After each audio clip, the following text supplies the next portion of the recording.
আইটিউব India চ্যানেলে স্বাগত। প্রিয় ছাত্রছাত্রী, আজকে একাদশ শ্রেণীর কম্পিউটার অ্যাপ্লিকেশন ক্লাসে শেখাবো তোমাদের যে এক্সেলের ক্লাস নিচ্ছিলাম সেই এক্সেলের ক্লাসে যেটা সিলেবাসে আজকে রয়েছে পারফর্মিং ক্যালকুলেশন অন ডেটা, এই অংশটার সম্পূর্ণ সূত্রগুলো তোমাদের আজকে বোঝাবো। একটি প্র্যাকটিক্যাল প্রবলেমের মাধ্যমে, একটি ছকের মাধ্যমে প্রত্যেকটা ফর্মুলা তোমাদের বুঝিয়ে দেবো। এখানে ফর্মুলা তো সাম রয়েছে, সোজা অ্যাভারেজ, কাউন্ট, অ্যাভারেজ ইফ, কাউন্টা, count blank, count ifs, sum if error etcetera, এই সকল ফর্মুলাগুলো আজকে বোঝাবো এবং আশা করছি এখান থেকে তোমরা যদি প্রশ্ন আসে পরীক্ষায় অবশ্যই তোমরা পারবে, কারণ এই অংশগুলো তোমাদের প্র্যাকটিক্যাল করে না দেখালে মুখস্থ করে তোমরা কিন্তু বুঝতে পারবে না। প্রত্যেকটা ফর্মুলার আলাদা করে ফাংশন রয়েছে, দু একটা ফর্মুলা তোমরা অবশ্যই জানো, সাম, অ্যাভারেজ, এগুলো, বাকিগুলো আজকে বোঝাবো। যাই হোক, শুরু করা যাক। এই ছকটির মাধ্যমে আজকে আমি তোমাদের যতগুলো ফর্মুলা আছে সেগুলো বোঝাবো। একটা জিনিস তোমাদের বলে রাখি, এখানে পাস ফেল যে লিখে রেখেছি তার কারণ আজকে ইফ ফাংশন দিয়ে যে ফর্মুলা প্রয়োগ করে আমি ইফ ফাংশন দিয়ে আমরা করাবো না আজকে মার্কশিট। আজকে যে ফর্মুলাগুলো দেখাচ্ছি সেটা বোঝানোর জন্য এটা একটা মার্কশিটটাকে ইউজ করছি।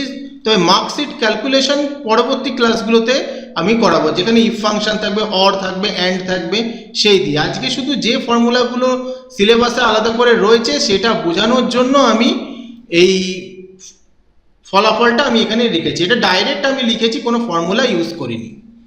যাই হোক, মোট নম্বর যেটা আছে সেটা বার করা শেখাচ্ছি। এখন সবচেয়ে সহজ হচ্ছে মোট নম্বর বার করা, গড় নম্বর বার করা, এগুলো সবাই প্রায় জানে, তবুও এটা তো দেখাতেই হবে, প্রাথমিক ধাপ। তো আমরা মোট নম্বর অর্থাৎ সাম ফাংশন ইউজ করব। তো আমরা কি করব, প্রথমে ইকুয়াল দেব, কিবোর্ড থেকে ইকুয়াল সাইন আমরা প্রেস করব, তারপরে সাম লিখব, ফার্স্ট ব্র্যাকেট দেব এবং যে অংশগুলো আমরা যোগ করতে চাইছি সেটা সিলেক্ট করব। তো আমরা সিলেক্ট করলাম, সিলেক্ট করার পরে ফার্স্ট ব্র্যাকেট ক্লোজ করে এন্টার দেব।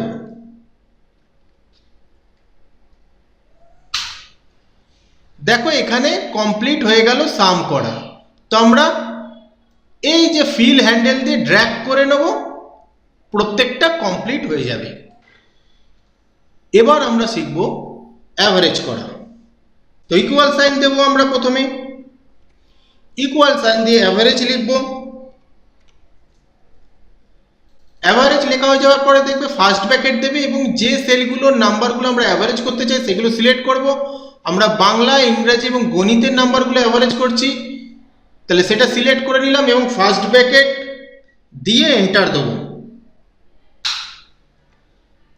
এরপর আবার ফিল হ্যান্ডেল নিয়ে, অর্থাৎ এই যে কোণাটা রয়েছে, প্রথম যে সেলটার করলাম, বার করলাম ফর্মুলা দিয়ে, তার ঠিক কোণায় দেখবে নিলেই একটা প্লাস সাইন আসছে। সেই প্লাস সাইন আসলে তো এটাকে বলে ফিল হ্যান্ডেল, ড্র্যাগ করব, সব একসাথে হয়ে যাবে। এবার আমরা আসি তোমাদের সিলেবাসের অন্তর্গত আরেকটি এই চ্যাপ্টারে যে ফর্মুলা কথা বলা হয়েছে সেটা হচ্ছে কাউন্ট। কাউন্ট ফর্মুলাটা হচ্ছে যে এই যে সেলগুলো রয়েছে এই সেলগুলোর মধ্যে কোন কোন সেলে নম্বর আছে, মনে রাখবে এইগুলো, এটা বার করতে হবে কোন কোন সেলে নম্বর রয়েছে। সেখানে কিন্তু কোনো টেক্সট হলে হবে না, কাউন্টে কোনো টেক্সট গণনা করে না, নম্বর গণনা করে। কোন কোন সেলে নম্বর রয়েছে সেটা গণনা করবে। তো আমরা আসা যাক, একটু করিয়ে দিলে তোমরা বুঝতে পারবে। তো প্রথমে তোমরা ইকুয়াল লিখবে, তারপরে লিখবে কাউন্ট, ফার্স্ট ব্র্যাকেট দেবে। এবার কোন কোন সেল তোমার দরকার, কোন কোন সেলে নম্বর রয়েছে, কতগুলো সেলে নম্বর রয়েছে সেটা জানার জন্য তোমরা সেল সিলেক্ট করতে পারো। আমি পুরোটাই সিলেক্ট করছি। সিলেক্ট করার পরে ফার্স্ট ব্র্যাকেট ক্লোজ করে এন্টার দেবে। 26টা সেলে নম্বর রয়েছে। একটা জিনিস ভালো করে দেখো, 1, 2, 3, 4, 5, 6টা, একটা, দুটো, তিনটে, চারটে, পাঁচটা, ছটা, 36টা রয়েছে। 36টা সেল রয়েছে, তার মধ্যে 26টা সেলে নম্বর রয়েছে। এবার দেখো, একটা, দুটো, তিনটে, চারটে, পাঁচটা, ছটা, সাতটা, আটটা, নটা,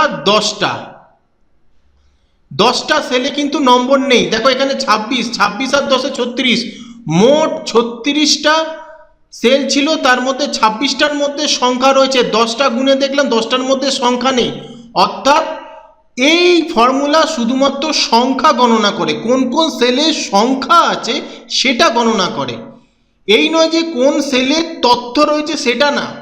দেখো এখানে তথ্য তো এখানেও রয়েছে, এখানেও তথ্য দেওয়া হয়েছে, 75 লেখা, 80 লেখা, 95 লেখা, এখানে পাস লেখা, পাস ফেল, তথ্য তো এখানেও দেওয়া রয়েছে, কিন্তু কাউন্ট করলো না।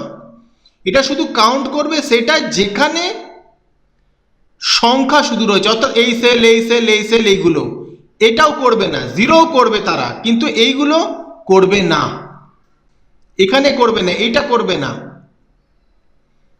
ঠিক আছে, তাহলে বুঝতে পারলে কাউন্ট যে ফর্মুলাটা সেটা কি কাজে লাগে। এবার আসি পরের ফর্মুলায়, কাউন্ট এ। পরবর্তী ফর্মুলা কাউন্ট এ বোঝাবো। কাউন্ট ফর্মুলাটাতে আমরা দেখেছি যে আমরা নাম্বার এবং টেক্সট দুটোকেই সিলেক্ট করলাম, কিন্তু সে নাম্বারটাকে গণনা করলো, শুধু সেলের মধ্যে কোথায় কোথায় নাম্বার আছে গণনা করলো, টেক্সট এবং ব্ল্যাঙ্ক স্পেস ছেড়ে দিল, সেটা আর গণনা করলো না।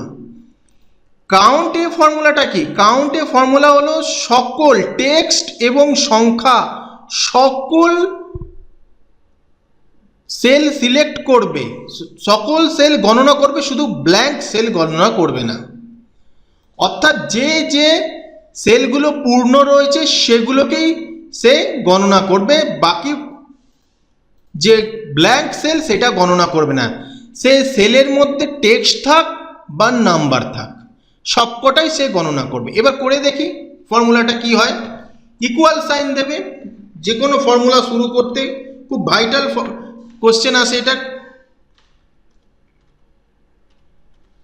কাউন্টে ফার্স্ট ব্র্যাকেট দেবে। এবার আমি সমস্ত সেলটা সিলেক্ট করলাম, এখান থেকে এতটা সেল আমি সিলেক্ট করে নিলাম, ফার্স্ট ব্র্যাকেট ক্লোজ করে দিচ্ছি, এন্টার। দেখো 33টা, আমি কি বলেছিলাম মোট 36টা রয়েছে, তার মধ্যে দেখো 3টে সেলে কোনো কিছু লেখা নেই। অর্থাৎ কাউন্টে নাম্বারটাকেও সিলেক্ট করলো, টেক্সটটাকেও সিলেক্ট করলো, শুধুমাত্র ব্ল্যাঙ্কটা সিলেক্ট করলো না। এই হলো কাউন্টে ফর্মুলা। তাহলে কাউন্ট এবং কাউন্টের তফাৎটা কি? কাউন্ট শুধুমাত্র ভর্তি সেলগুলোতে যে সংখ্যাগুলো রয়েছে সেগুলো কাউন্ট করবে, ভর্তি সেলগুলোকে কাউন্ট করবে, কিন্তু সংখ্যা হতে হবে কাউন্টের ক্ষেত্রে।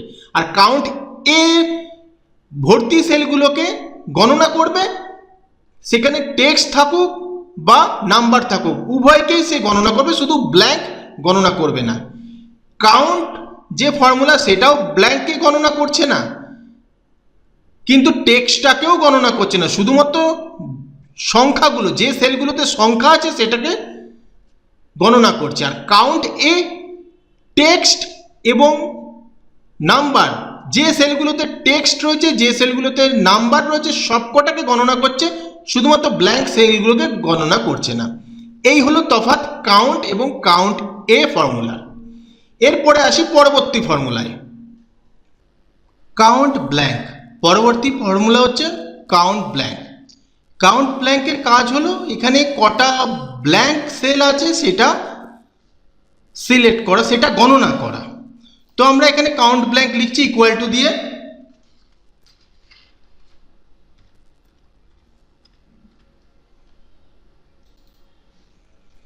কাউন্ট ব্ল্যাঙ্ক লেখা হয়ে যাওয়ার পর ফার্স্ট ব্র্যাকেট দিয়ে সমস্ত সেলগুলো এখানে যতগুলোতে ডেটা রয়েছে পুরোটাই আর কি সিলেক্ট করে আমি এন্টার দিয়ে দিচ্ছি, ফার্স্ট ব্র্যাকেট ক্লোজ করে এন্টার।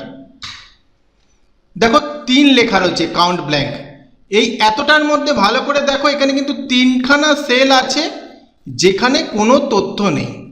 সবচেয়ে সহজ কাউন্ট ব্ল্যাঙ্ক, কাউন্ট ব্ল্যাঙ্কের মাধ্যমে তাহলে কি করা হয়, যে ব্ল্যাঙ্ক সেল গণনা করা হয়। এরপর আসছি পরবর্তী ফর্মুলায়, সাম ইফ। পরবর্তী ফর্মুলা হচ্ছে সাম ইফ। প্রথমে আমরা সাম শিখেছিলাম, এখন শিখব সাম ইফ।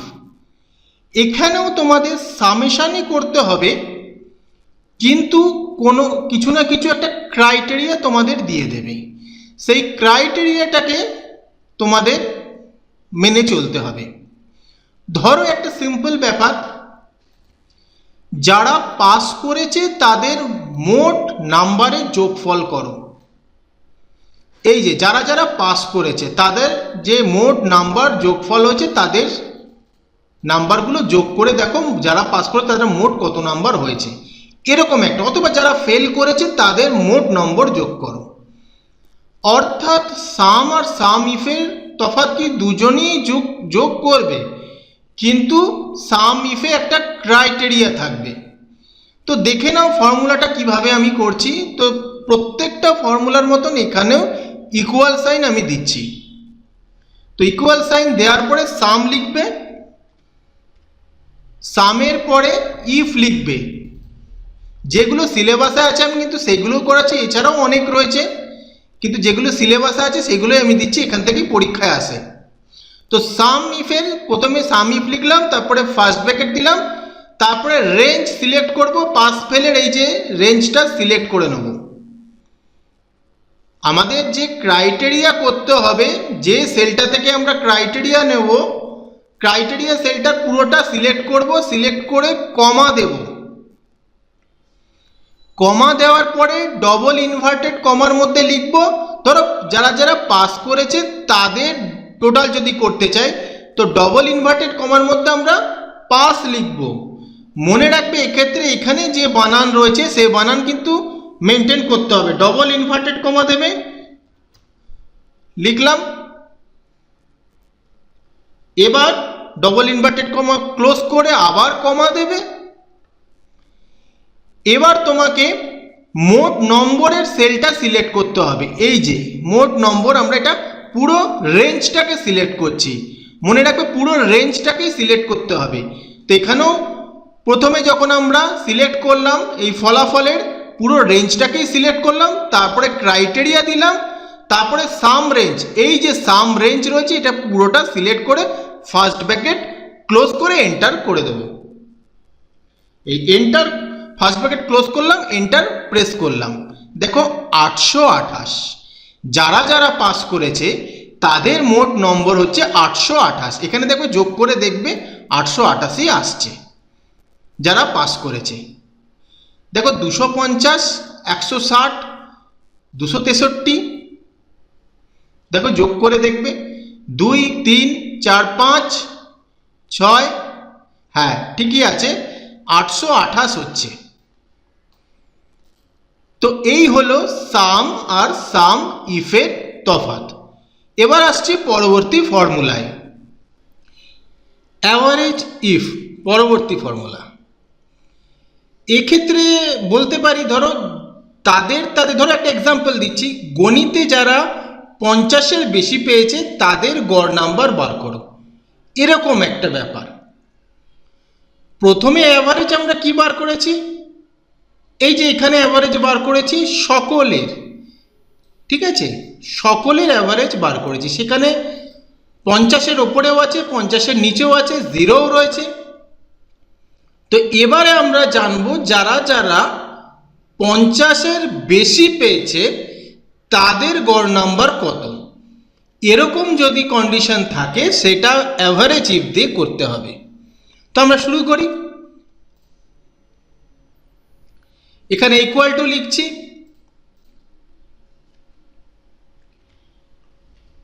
অ্যাভারেজ ইফ লিখব। এবার গণিতের যেহেতু আমরা অ্যাভারেজ বার করব, তো গণিতের সেলটাকে সেল রেঞ্জটাকে সিলেক্ট করব। এই যে গণিতের সেল রেঞ্জ সিলেক্ট করলাম, সিলেক্ট করার পরে কমা দেব। এবার আসি ক্রাইটেরিয়াটা কি হবে, যারা 50-এর বেশি পেয়েছে, তো ডবল ইনভার্টেড কমার মধ্যে লিখবে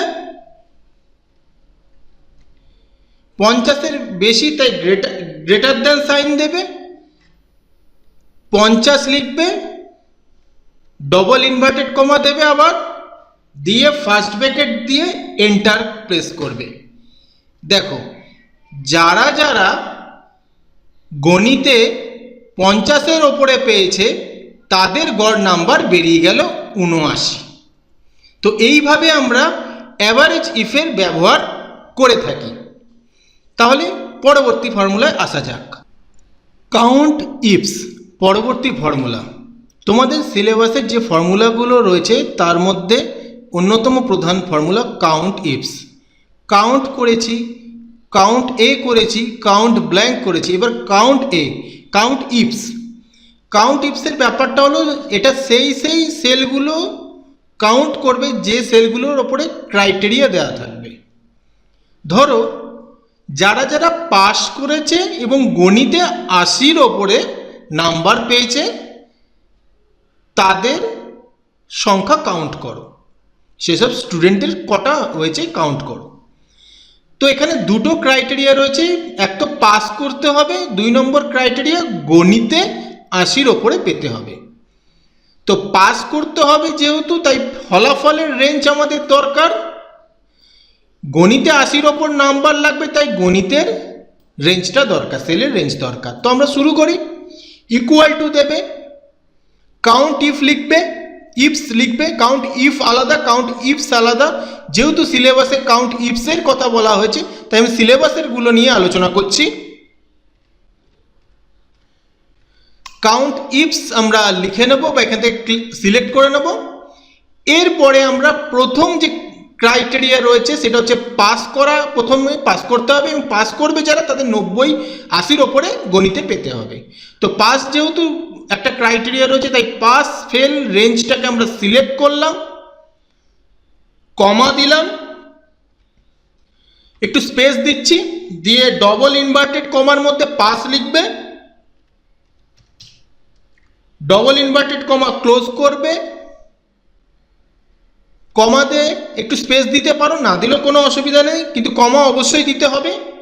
এরপরে ডবল এবার আছে গণিতের ক্রাইটেরিয়ার জন্য গণিতের সেল রেঞ্জটাকে আমরা সিলেক্ট করলাম, কমা দেব, একটু স্পেস দিয়ে ডবল ইনভার্টেড কমার মধ্যে গ্রেটার দেন সাইন দিয়ে 80 লিখব, কারণ 80-র থেকে বেশি পাবে তাদের, যারা পাস করেছে এবং 80-র থেকে বেশি অঙ্কে পাবে তাদের range. Double inverted comma close করলাম এবং ফার্স্ট ব্র্যাকেট দিয়ে এন্টার প্রেস করব। দেখো, এরকম ছাত্রের সংখ্যা 2 জন রয়েছে। দেখো ভালো করে দেখো, পাস করেছে 80-র ওপরে রয়েছে এই সেলটা, 80-র ওপরে রয়েছে পাস করেছে এবং 80-র ওপরে রয়েছে এই সেলটা, তাহলে এটাও সঠিক হলো। এরপরে আসি আমরা পরবর্তী ফর্মুলায়, ইফ এরর পরবর্তী ফর্মুলা। আজকে তোমাদের যে চ্যাপ্টার শুরু করলাম, আজকে যে চ্যাপ্টারের ফর্মুলাগুলো করাচ্ছি সেটার লাস্ট ফর্মুলা এটাই। ইফ এরর ব্যাপারটা কি? দেখো, ইফ এরর অনেক জায়গায় ব্যবহার করতে পারি। এখানে দেখো লেখা রয়েছে গড় নম্বর, লেখা রয়েছে একটা সেলে, দেখো কেমন নাম্বার চলে এসেছে। ফর্মুলা কেন এসেছে? কারণ এখানে প্রত্যেকটা সেল ব্ল্যাঙ্ক রয়েছে। অ্যাভারেজ ফর্মুলা যেই ইউজ করেছি 0 দিয়ে ভাগ করাতে হবে, ভাগ করেছি, এখানে প্রত্যেকটা দেখো 0 দিয়ে ভাগ করার ফলে এরকম একটা এসেছে। যাই হোক, এরকম এরর যদি আসে, এররের পরিবর্তে যদি কোনো অন্য লেখা আসে ভালো লেখা, তার জন্য ইফ এরর ব্যবহার করা হয়। কেমন ধরনের ভালো লেখা? দেখো, এটা এই প্রিয়া দেব প্রত্যেকটা পরীক্ষা দেয়নি, তাহলে তার এখানে অ্যাবসেন্ট লেখাটা আসা উচিত ছিল, কিন্তু যেহেতু অ্যাভারেজ ফর্মুলা ইউজ করেছি এবং এই এররটা এসেছে, তাই এই এররের জায়গায় আমরা যদি অ্যাবসেন্ট লিখতে চাই তাহলে আমাদের ইফ এরর ফাংশন আমাদের প্রয়োগ করতে হবে। অথবা ধরো মোট নম্বর এখানে 0 না লিখে ফেল লিখতে চাই বা যাই লিখতে চাই, এই 0-র পরিবর্তে অন্য কিছু অ্যাবসেন্ট কথাটা যদি লিখতে চাই তাহলেও কিন্তু ইফ এরর, যদি এরর আসে তাহলে এই লেখাটা আসবে, এরকম একটা ব্যাপার করতে চাই, তাহলে ইফ এরর অবশ্যই লিখতে হবে। তাহলে দেখো আমরা অ্যাভারেজ যখন করেছিলাম এখানে ফর্মুলাটা দেখো, এই ফর্মুলা প্রয়োগ করেছিলাম। ঠিক অ্যাভারেজ লেখার এখানে ইকুয়াল টুর পরে অ্যাভারেজের আগে এখানে ইফ এরর লিখে দাও। ইফ এরর লিখে কিন্তু ফার্স্ট ব্র্যাকেট দেবে। দেখো ইফ এরর ফার্স্ট ব্র্যাকেটের মধ্যে লিখবে, লেখার পরে এই সবার শেষে যাবে। এইটা যে লেখা হলো, এই যে সবার শেষে যে ফর্মুলাটা তোমরা এখানে দেখতে পাচ্ছ তার পাশে এখানে কমা দেবে। কমা দেওয়ার পরে এই যে এখানে হলুদ রঙের সেলটা দেখো, এখানে যে লেখা আছে তার পরিবর্তে যে লেখাটা আমরা আনতে চাইছি অর্থাৎ অ্যাবসেন্ট লেখাটা আনতে চাইছি সেইটা এখানে লিখব, বা যেটা তোমাদের মর্জি। তাহলে এখানে আমরা অ্যাবসেন্ট লিখছি, লেখার পরে আবার ডবল ইনভার্টেড কমা দিয়ে ফার্স্ট ব্র্যাকেট ক্লোজ করে এন্টার প্রেস করব। দেখো এইবার এই ফর্মুলাটাতে সেটা ইফ এরর দিয়েছি, এবার ফিল হ্যান্ডেল দিয়ে ড্র্যাগ করি। দেখো ড্র্যাগ করার পরেই দেখো আর এরর নেই, সেখানে অ্যাবসেন্ট লেখা চলে এসেছে। এই হলো ইফ এরর ফাংশনের কাজ। কোনো এরর থাকলে সেটা অ্যাভয়েড করে অন্য কিছু একটা লিখতে চাই, সেটা লেখার জন্য আমরা ইফ এরর ব্যবহার করব। যাই হোক, এটা হলো আজকের ক্লাস। যে অধ্যায় করলাম আশা করছি তোমরা বুঝেছো এবং বুঝে বুঝে পড়বে। দেখবে এই অধ্যায় থেকে যদি কোনো প্রশ্ন আসে তোমরা অবশ্যই তার উত্তর দিতে পারবে। পরবর্তী ভিডিওতে অন্য কোনো ফর্মুলা ফাংশন নিয়ে আলোচনা করব যেটা সিলেবাসের মধ্যে রয়েছে। আশা করছি তোমাদের ভিডিওটা ভালো লেগেছে। পরবর্তী ভিডিওর জন্য অবশ্যই চ্যানেলটি সাবস্ক্রাইব করে রেখো।